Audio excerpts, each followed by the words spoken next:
Good morning, everyone. Thank you for joining us here for the webinar. Today we are talking about how to identify issues and limit the likelihood they turn into a crisis. I'm joined again by Kevin Lampe and Greg Dunn from Kurth Lampe in this series on crisis communication. Our last webinar was called The Difference Between an Issue and a Crisis. So this one is very connected to that presentation, because we're going to examine how to identify issues and limit what are action steps we can take to limit the likelihood they turn into crises. Our next webinar is March 12th and gets into crises and social media management. I think that one will be very interesting and critical for us to learn about as well. Social media has such an impact on our world today, and wow, thoughts at the speed of thumbs. So I really appreciate everybody who is joining us today.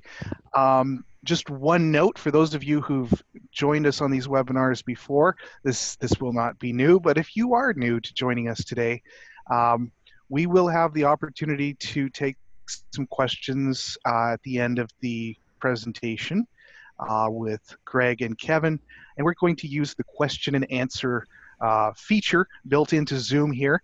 You're able to type in your questions, and we will be able to see those, choose some questions to answer, and be able to talk about that. I think it helps, makes it relevant and interesting for everyone. So please do think of your questions, enter them into the question and answer box. I don't know that I'm going to spend a long time introducing Kevin and Greg today, other than that they are communication experts in a variety of disciplines. They've worked around the world. They've worked with the Seventh-day Adventist Church in a number of projects with a number of different institutions, organizations. So they have a familiarity with our work and the various nature of the work in our various organizations, and they have expertise in crisis communication. This is critical for effective risk management. How do we communicate in a crisis? So with that, I'm going to turn things over to Greg and Kevin and walk us through the presentation. I'm going to take my camera offline until we get to the questions at the end. I'll see you there. Thank you for joining us today. Thank you, Dave. I'm Greg Dunn. Kevin and I will introduce ourselves and say just a couple words about our background momentarily, but now we will sort of take you through the agenda for today's discussion. As Dave mentioned last week, or in our last webinar, we essentially teed up a lot of the concepts and principles and actual concrete action steps that we're going to talk through today. Understanding the difference, what is an issue, what is a crisis, how do they differ, where are the similarities, is sort of a key grounding principle. And today we're going to do a little bit deeper dive into some of the concrete things that you can do now before an issue or a crisis emerges. Especially on the issue side, the more we can anticipate and prepare, the less damage we're likely to experience when an actual crisis does emerge. So we will recap that discussion on the difference between an issue and a crisis. Kevin's going to do a fairly deep dive on a lot of the sort of common types of issues that can arise and go wrong, and we'll talk about what you can do in advance to try to blunt some of that prospective damage, understand how an emerging issue, when it does arise, when it does occur, can affect an organization. We'll talk about, one thing that we may like to believe is that, we are in charge, right? That we can handle everything related to a possible crisis situation. But realistically, we know that's not the case, right? Because you are one person or one team in a larger organization. And your efforts to prevent an issue and to manage a crisis will only be as productive as the support and direction and level of engagement from leadership in the organization. So we'll talk a little bit about how to, when necessary, change behaviors, increase that level of engagement and buy-in so that you have the right people ready to mobilize when the time comes. Talking about how to correct some of the issues that you may encounter in your day-to-day work life. And as Dave referenced, we will handle some Q&A at the end of the discussion. You can, capture your questions in real time, and we will endeavor to answer those at the end. So as I mentioned, I'm Greg Dunn. I'm a graduate of Andrews University, lifelong Seventh-day Adventist, like many of you, Pathfinder's dad and staff member, and I've spent most of my career in the PR agency world, helping to manage crises and issues and corporate reputation, doing a lot of consumer marketing. So a very broad-based experience, and as Dave mentioned, Kevin and I and our teams have done a fair amount of work with the Adventist Church. And for those of you, since I believe many of you have been on previous webinars, I won't bore you with all of that, but I will ask Kevin to now introduce himself. Terrific. Thank you, Greg. I'm happy to be with you all again for our third webinar with you. Briefly, Kurth Lampe Worldwide is a boutique agency. We're a strategic communications firm where our mission statement is very simple. Ideas delivered, and our corporate value is all we want to do is change the world. And so we have a vast experience in crisis situations, any variety, both nationally and internationally, and have counseled the church in several areas, and other clients as far as in litigation, in areas of even federal indictments. We've worked with a client who was under federal indictment. So we have handled some very high profile, and we've hopefully kept those things low profile, but we want to be able to bring that experience to you here today. Great, thank you.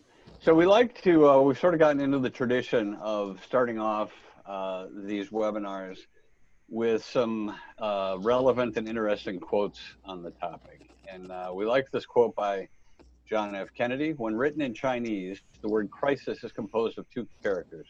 One represents danger, and the other represents opportunity. So, I mean, if you really think about that, Kevin loves to repeat a quote about never let a good crisis go to waste. And the truth is that as intimidating and overwhelming as a crisis can feel when you're in the moment, it's always important to keep track of what it's going to be like when you emerge from this crisis, because crises do pass, and there's an opportunity to take advantage of that environment to really help reshape perceptions as you move through that crisis and beyond it. One more as we get into the presentation today.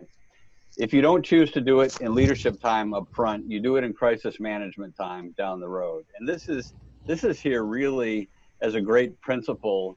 As I mentioned, needing to have buy-in from leadership of the organization.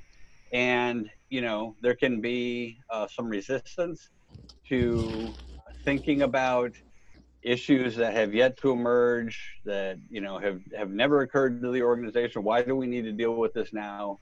And this is just really the mindset to help you engage with your leadership and reinforce the message that really the time to think about it is before the crisis happens, before the issue blows up into a crisis.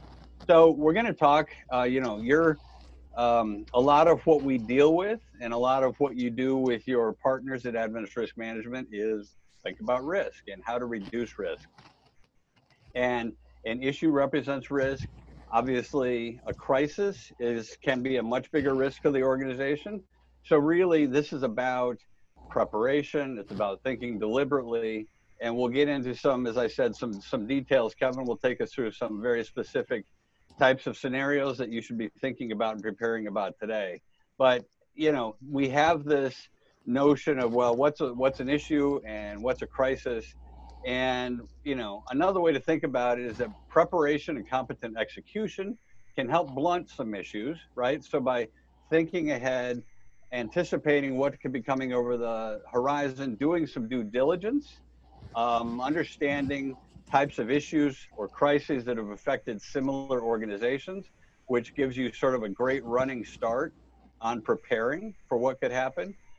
So doing that preparation, doing that due diligence, making sure you have the right people, the right subject matter experts, the right leaders at the table can help you down the road to keep issues, to head off issues and keep them from turning into crises. So now we wanted to kick off a poll question today, and we know a variety of roles are represented here on this discussion today. But if we can tell, we'd like to know, in your career, does the management of issues take more of your time? Take more of your time than crises? So we look forward to hearing yes, about the same, or more crisis than issues, and then we'll talk from there. So go ahead and vote now on question number 1. Okay, so we have a small sample, but looks like issues management is more engaged. More people are spending time on issues management than crisis management, which is actually a good thing. So some people are about the same. So hopefully that means, those issues are being managed ahead of time, and that this work is hopefully blunting the chance of those issues mushrooming into crises. So thank you for those of you who answered that question. Here's another way to think about the difference between issue and crisis. It's really fairly intuitive, right? Issues are slower build and largely can be anticipated. We talked about some of this in our last webinar, this notion of, you can do some online research, you can have conversations with your leaders, with your colleagues, with people in the community and within the church or in the conference or union, et cetera, your constituents, and you can have an idea of what has happened before.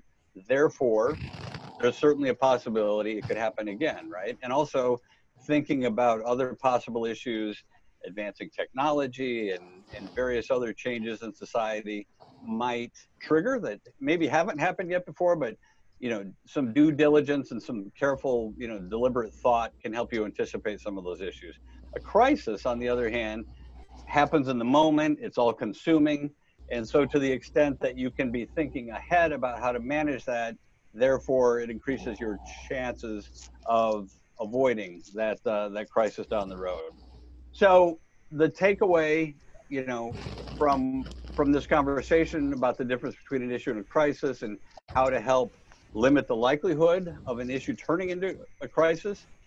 So if you have the time to think deliberately, to anticipate, or if the topic at hand that you're wondering about is slower build and longer term, it's probably an issue, and you have the luxury of planning.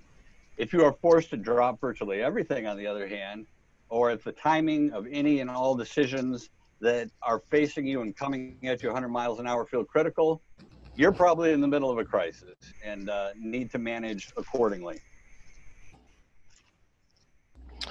That brings us, we're going to pop in another poll question here.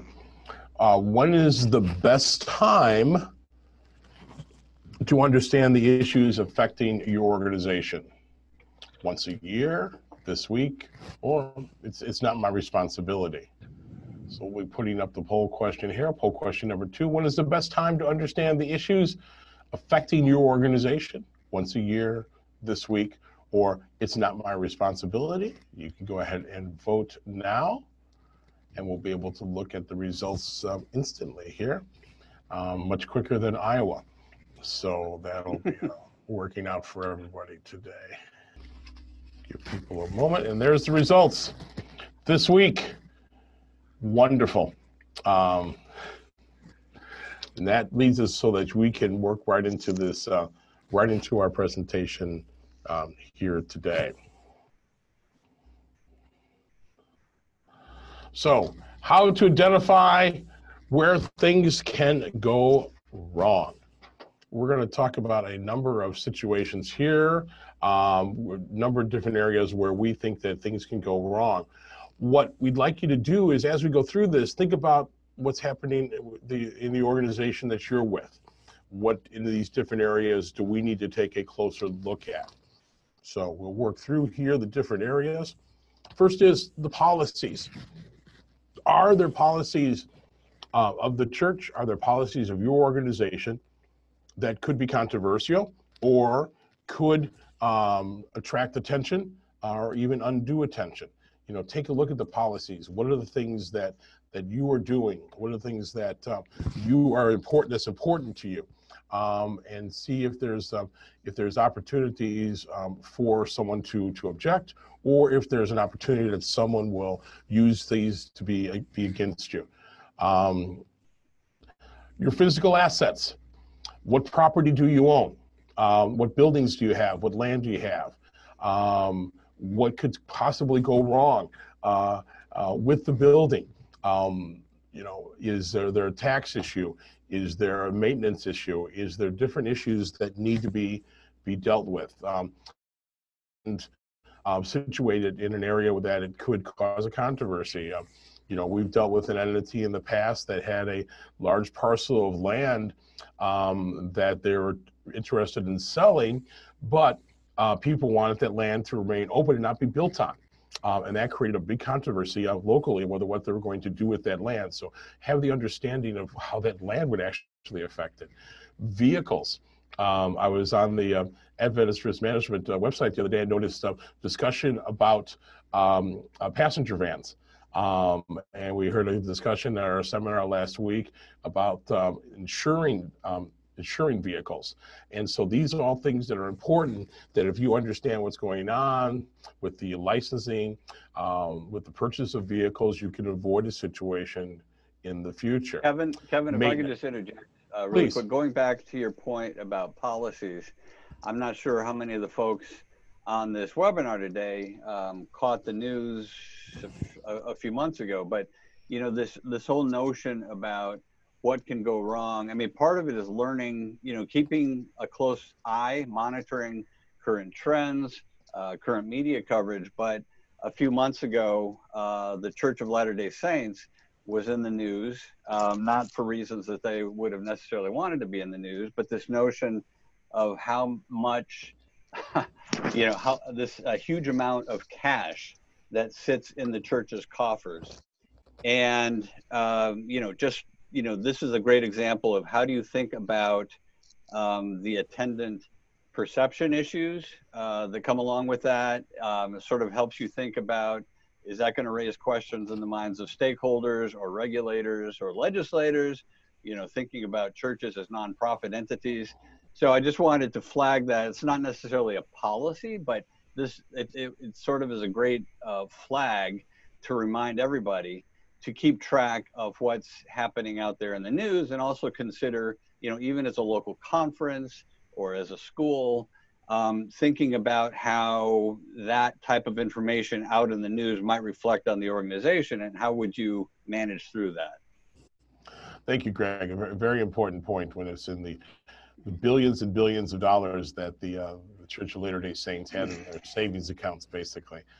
And so, you know, maintenance, you know, how are the buildings being maintained? How are the vehicles being maintained?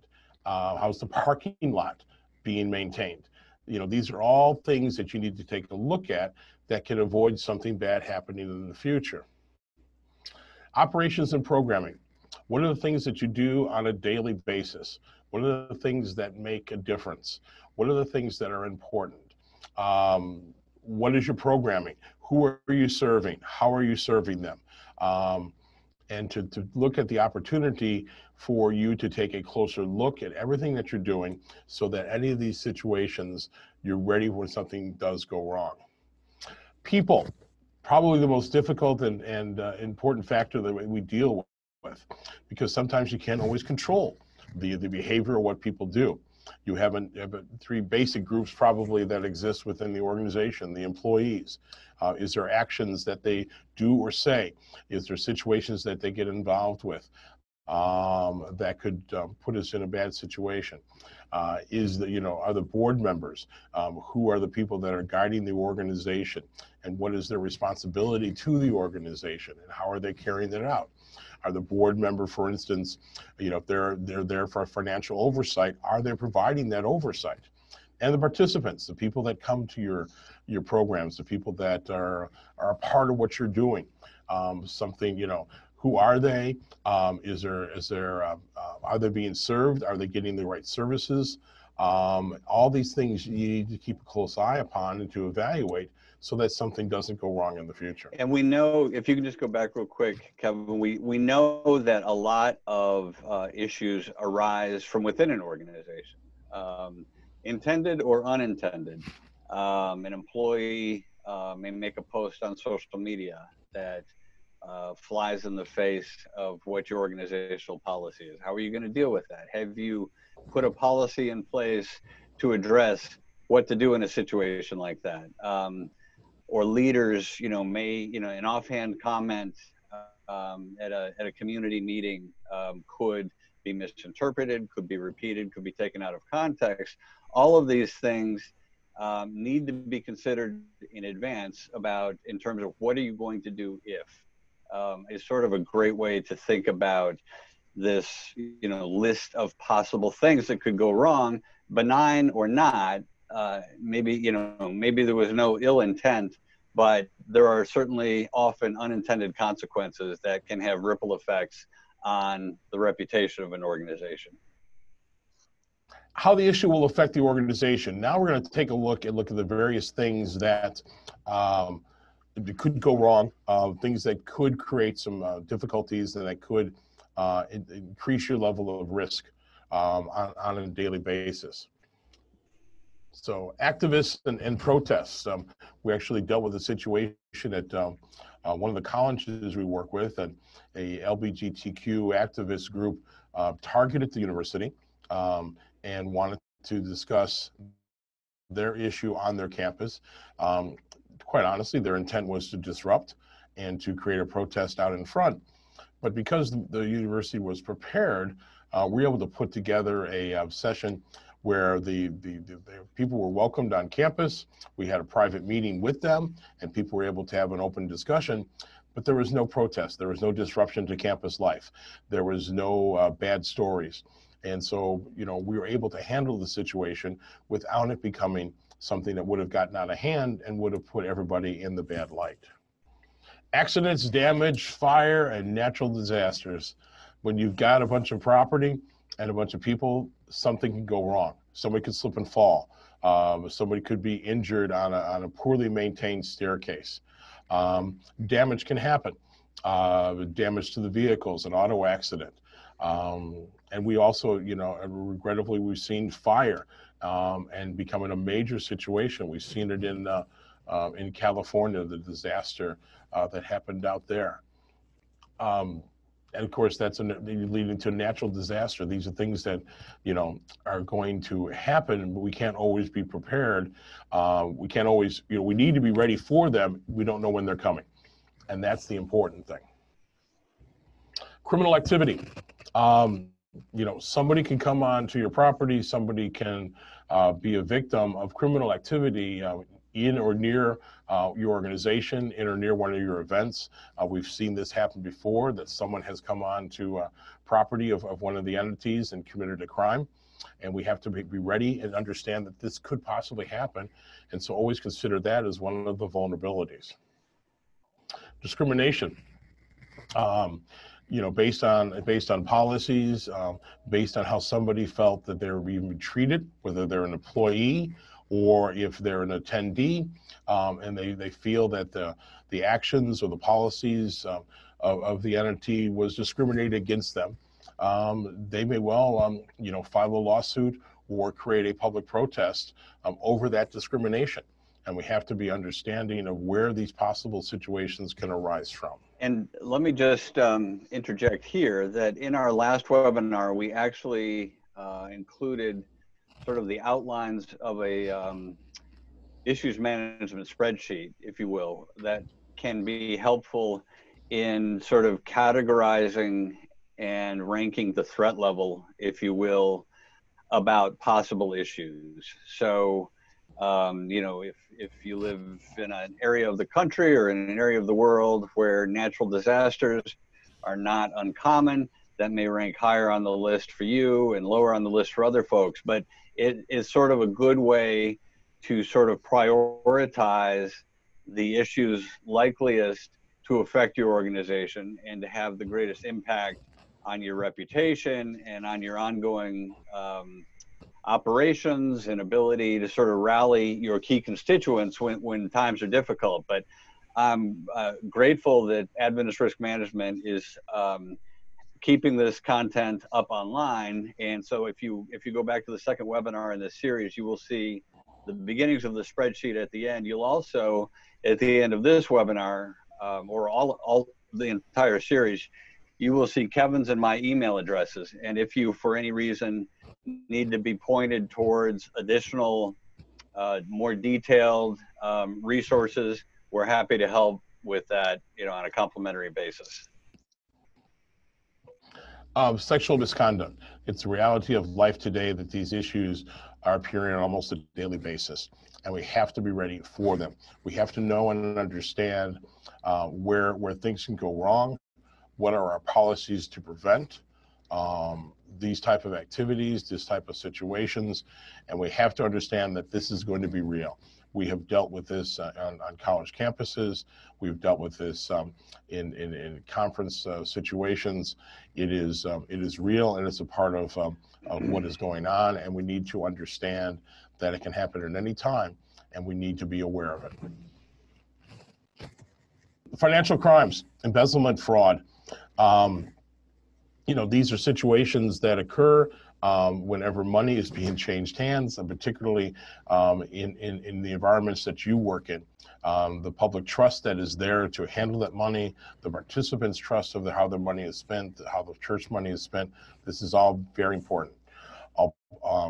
And it's always troubling and frustrating when we come across cases of either embezzlement or fraud. We have to be ready for it. And this is why we have to have a policy in place on who is handling the money and what the oversight is at all times, so we don't wind up in one of these situations, but to be ready if one of these situations does occur. And this, I think, is a good point. The first webinar in this series focused on reputation. And as I said, I've spent a number of years working in major international and national public relations agencies dealing with issues such as corporate reputation. And, corporate reputation is not one of those things you see on a balance sheet. And yet we know a lot of research has been done, and we know that a lot of the valuation of a corporation is tied up in the brand and in the reputation in terms of how do investors and stakeholders and potential customers and employees think about that organization. And as Kevin, just this whole series of issues that Kevin is taking us through, many of these, were they to occur or were they to be managed poorly, could have a greater impact on the reputation of your organization as a faith-based institution, simply because people in the congregation, in the conference, who are giving freely of their tithes and offerings, just imagine how much more, how much greater the impact would be to see those funds misappropriated. So even though we in this setting are not a corporation, we are maybe a local church or a conference or a union or a school. It's really important never to lose sight of the people that we serve and how much greater the impact will be on our reputation and on our ability to win or lose confidence going forward based on the conduct and how we have prepared to handle misconduct. And one of the last areas we want to make sure that you're aware of where problems could occur is cyber crimes. We all, everything is run on computers now. Data is king. People give you a lot of data that's personal data that you're dealing with, and you have to protect that. You have to protect the data of your employees. If any of this is being stored on, on your servers, anything that's being stored electronically, it's important to be able to protect it. We had a seminar last week in person where we even talked about the ransomware and how universities are being held hostage by hackers who said, we've got your information, we're going to hold on to it unless you pay us this amount of money. And this is a real thing. This happens on a regular basis. I've seen it personally, and we have to be aware of the reach of cyber criminals that are out there that are looking for opportunities to steal information, hold it for ransom, use it for their own purposes. But this information is so vital and key, and it's important to know that the seriousness of somebody hacking into your computer system, and the damage that can be done. Okay, we have one more poll question today. In the faith-based setting, is issues management or crisis communications inherently A, easier, B, more difficult, C, not necessarily one or the other? So we look forward to your thoughts right now on this particular question. Okay, fascinating.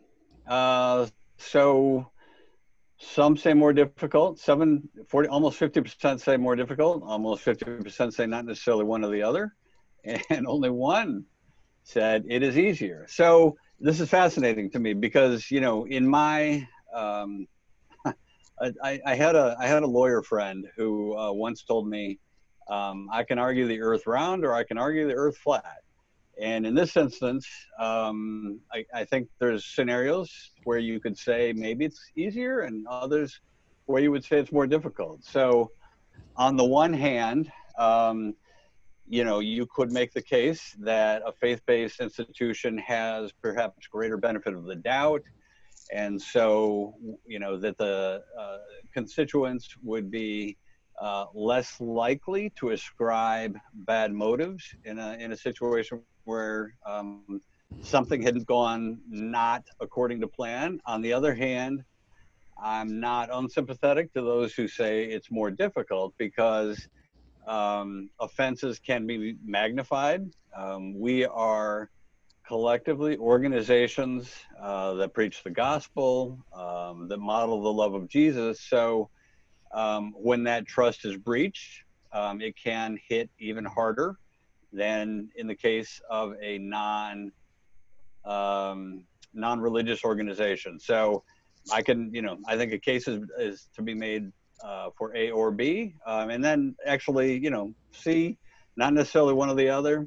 That's a valid perspective as well. But I think, you know, the message remains that the more we can do in advance to identify issues, you know, all of the issues that Kevin has taken us through, but even beyond that, to do some actual evidence-based research to see, you know, what other organizations like yours have faced, could face, are currently facing. You know, it's absolutely critical. Knowledge, you know, knowledge is a central, you know, a component of effective issues management. And so just always keeping your eye on what has happened in the past, but also, and equally importantly, what's happening right now, be it to your organization or beyond.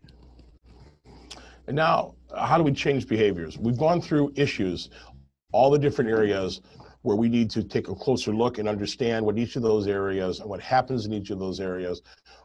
What are the things that are important? What are the responsibilities? Kind of building that long laundry list. And then we look at what kind of things could actually happen within each of those areas, so that we can be prepared when things do go wrong or something does come up, and be able to prevent that issue from turning into a crisis. And so how do we change these behaviors? How do we take care of things? We know that we looked at this one area and we have to do better in this area. So 3 basic things in order to change those behaviors. First, strong policies. You know, be able to, if you have transportation, if you have vehicles, have you written down? Have you put on paper? Have you decided, you know, how vehicles are to be maintained? What is their maintenance schedule? What is the licensing schedule? What is the insurance schedule? And have we put a strong policy that can help us deal with this? You know, what is our employment policy? Do we have one that discusses, you know, days off? Do we have stuff that discusses social media? You know, there's many companies that have a social media policy for their employees. And we worked with one of the universities, in fact, on developing their own social media for their students and their employees, so that they knew what they could do and not do as far as social media was concerned. So we made sure that that was in a policy that people could read and understand. Next, Effective training, be able to teach people what to do, be able to take those policies and then bring them to life. And so that they can understand what it means, what it means when you don't maintain the vehicle, what it means when you don't follow the social media strategy, social media policy, and how can we train people to better take care of all these situations in order to, does everybody understand what the maintenance schedule is? Has everybody who's responsible for the vehicles been walked through and understand what's going on? Do people, for instance, know where their licenses are or know where the maintenance records are maintained? Know where you're supposed to go to get the oil changed. These all things can be done in a training background and be able to teach people on what they need to do in order to act out and live out those policies. And Kevin, I wonder if, part of, in my experience, part of the challenge can be just helping senior leadership understand the importance of issues management and crisis planning, right? And so the more you can engage folks at the higher levels of the organization, the more buy-in, the greater the buy-in that they're going to have to what it is that you're doing, to supporting and endorsing the importance of what you're doing. And Kevin, I wonder if you could just give a little context for, we do some crisis tabletop drills and some sort of scenario planning with people in an organization, with crisis management teams, with leadership, and maybe talk a little bit, some experience you've had in that area and how that sort of increases that level of buy-in and understanding and engagement. Yeah, it is worthwhile in the training to be able to role play and to be able to take a scenario and say, what would we do? Last week we had a session at the Adventist Risk Management headquarters where we actually put the team through an example of what could go wrong. We created a scenario where the food had gone bad at a function and it sent people to the hospital. And so we then broke up into teams, and each of the teams were able to come up with, after reviewing the manual, after looking at the webinars we had, and then how could they handle the situation and what would they do? And actually this could be quite an enjoyable experience to be able to think this out and to be able to act in the situation and be able to create a plan and to be able kind of to live and to feel what it's like to be in the situation, albeit in a safe environment, so that you can then take some chances and take some risk and be able to come up with a plan and then get feedback from others about the effectiveness of that plan and be able to understand what that pressure is like. We only gave people 20 minutes to come up with the plan and the solution, which sometimes is all you have. Other times, if you've done pre-planning, in advance, which actually will be the next thing we talk about, you may be able to use those 20 minutes much more effectively. We are going to be having a webinar later on about the first 60 minutes that'll talk about what gets done in that first 60 minutes. But it is interesting to be able to take an opportunity, to take something that you think could cause a difficulty or a challenge, and how would the team react to it, and to walk through it before it actually does happen. That's why that early planning is so important. That's why anticipation of what could happen will make it easier when something does happen. Sometimes if you plan for it to happen, it ends up not happening. But boy, I'd rather be prepared for it and let it not happen than for it to happen and not be prepared for it. Now, how to correct challenges that are presented. After you've gone through everything, you've probably had noticed that there are challenges and things and behaviors and activities that do need to be corrected. So, prepare the solution. What can we do to solve this problem? What are the things that need to be done in order to make sure that we are better maintaining our vehicles, or we're better maintaining our property, or that our policies or employment policies are such that we can be able to have a solution for when something does happen. And then take action. Be there and be able to, now once you've decided what the solution is, then take action. Share the solution with everybody on the team. Share the results of everything that you've examined, and then do something about it. Don't just let it sit on a shelf somewhere after you've had a meeting about it. The action step is to be, how can we fix this? And what is the timeline? And how can we make sure that everything that we have talked about, when we've examined what our issues are and everything that could possibly affect those issues and increase our risk and put us in a bad situation. Now that we've prepared a solution, then we have to share that solution and we have to take action on it. Greg, do you have a couple thoughts here as we get ready to move into the Q&A? Yeah, I was just going to say that, you know, in the last webinar, we talked about this notion that there's no such thing as a crisis-proof organization. But a lot of what we are talking about through this 7-part series is about building a new culture, a more anticipatory culture, a more risk-conscious culture, and ultimately building a more crisis-resistant organization. You know, when you really take a hard look and make a dedicated focus on this notion of identifying, anticipating, and preparing for possible issues. I mean, it may feel overwhelming, frankly. It may feel fairly time intensive, but the benefits are so enormous in terms of protecting your reputation, in terms of making it easier to operate through really challenging times. And it's easier to do all of that because you have done the due diligence.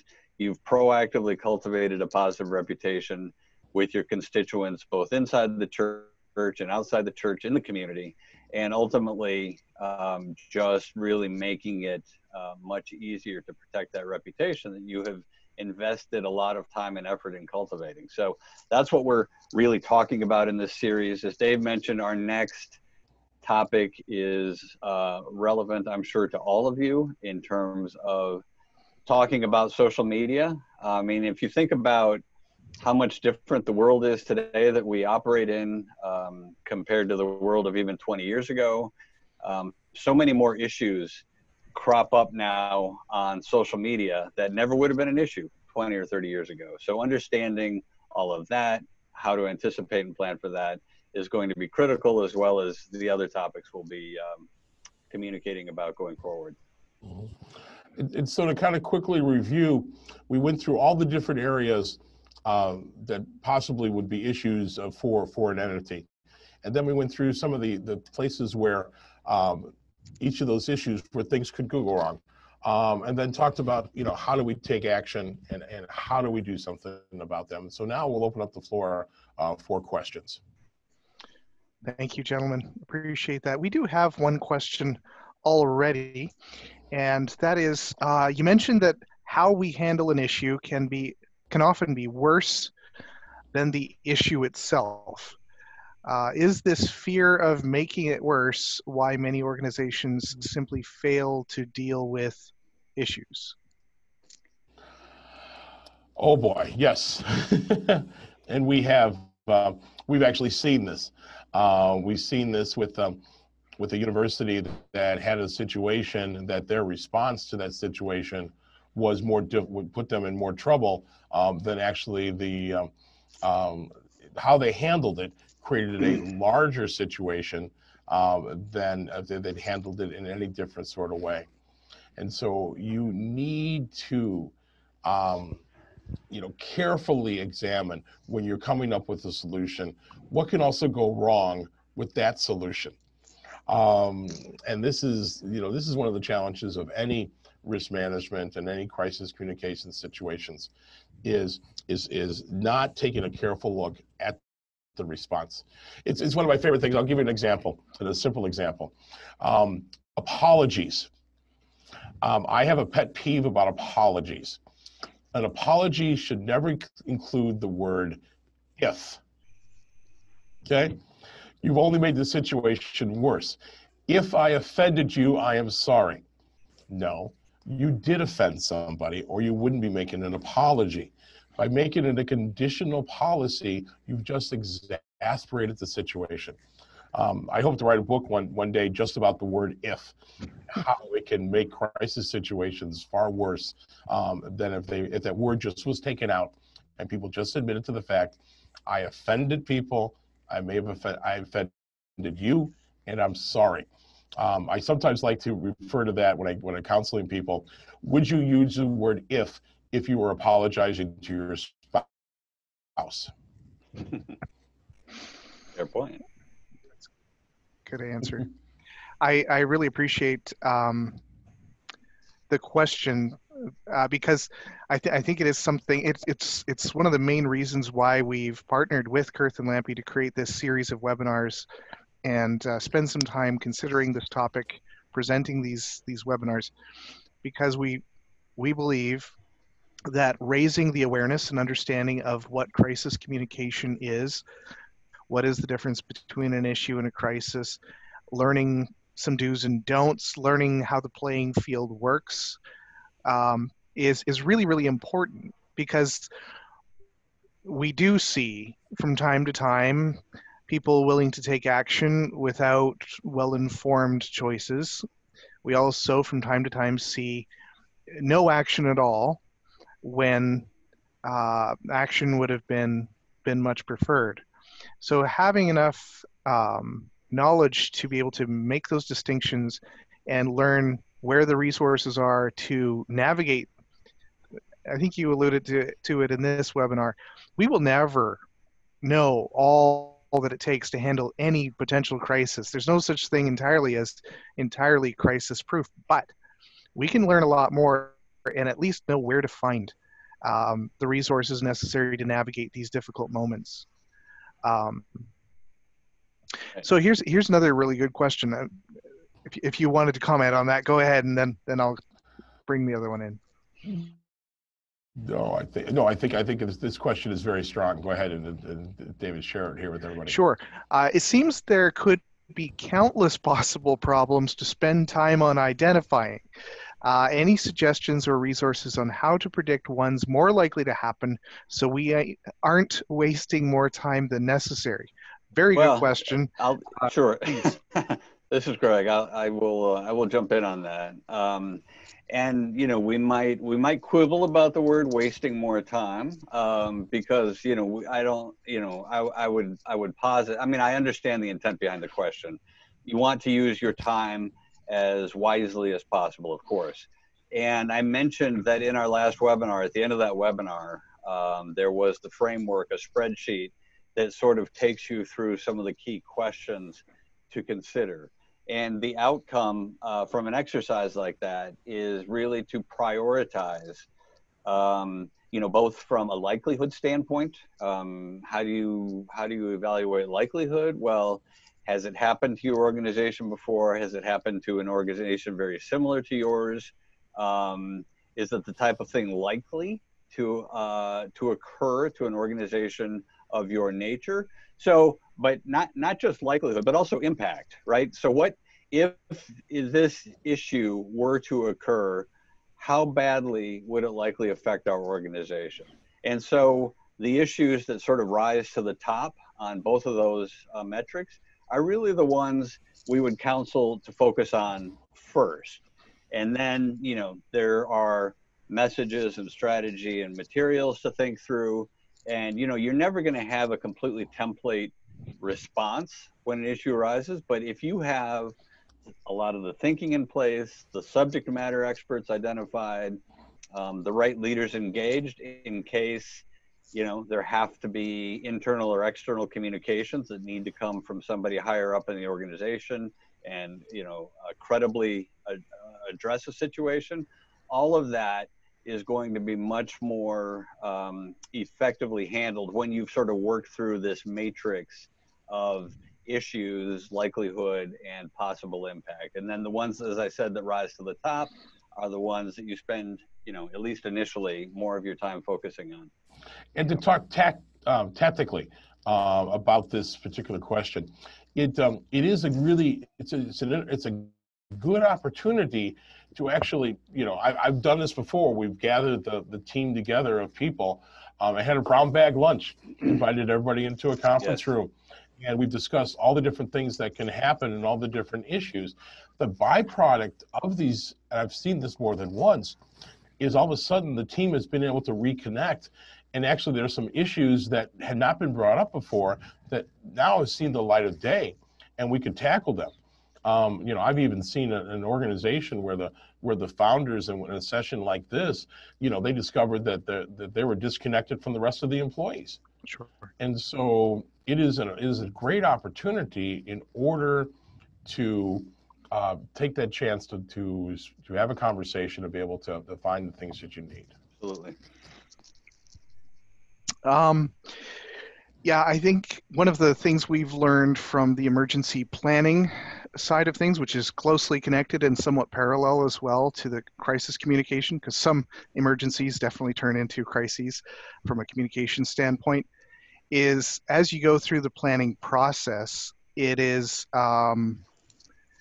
if you go through that planning process for one type of emergency, it really greatly informs your thought process, your skill set, your framework for handling that other types of crises as well.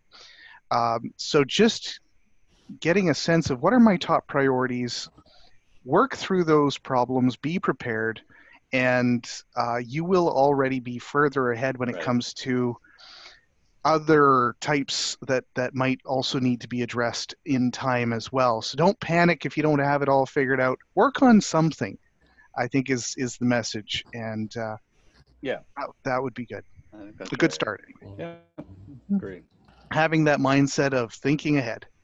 Yes, and David, I see this question here and about an active shooter.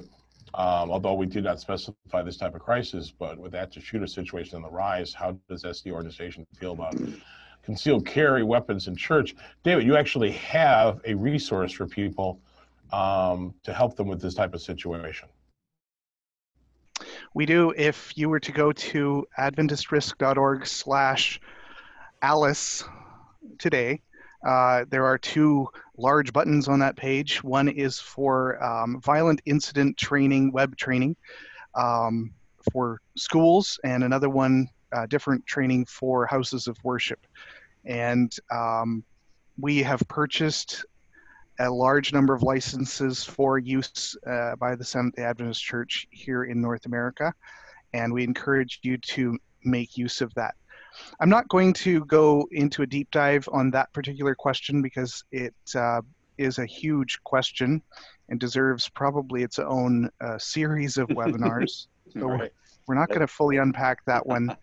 But my encouragement at this stage is for us to spend a lot of time looking at the crises, the emergencies that are happening on a more frequent basis, as well as what basics, what fundamentals should and could we be putting into place before we get to some of the more involved solutions. And certainly there's an active dialogue on that topic, but I don't think we're going to go into the details of that today. I think we have one more question, but I am just reading through here. It's a little longer.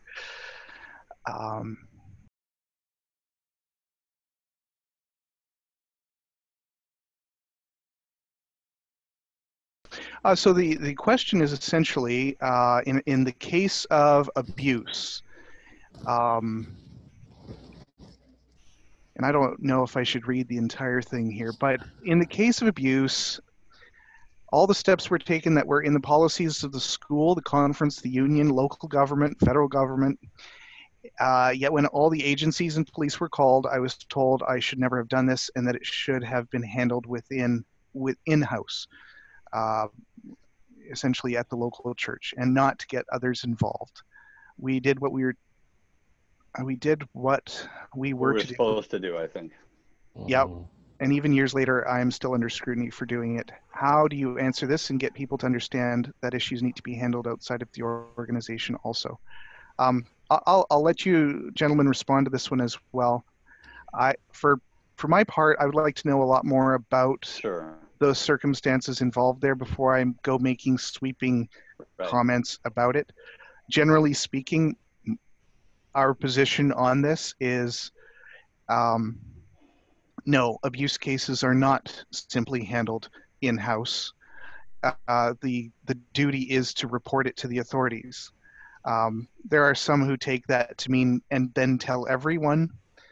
There is a due process that should be followed, so it should include alerting the authorities within the church structure, including the conference, and first and foremost, the authorities in the governmental structure as well, so that the correct investigations can take place.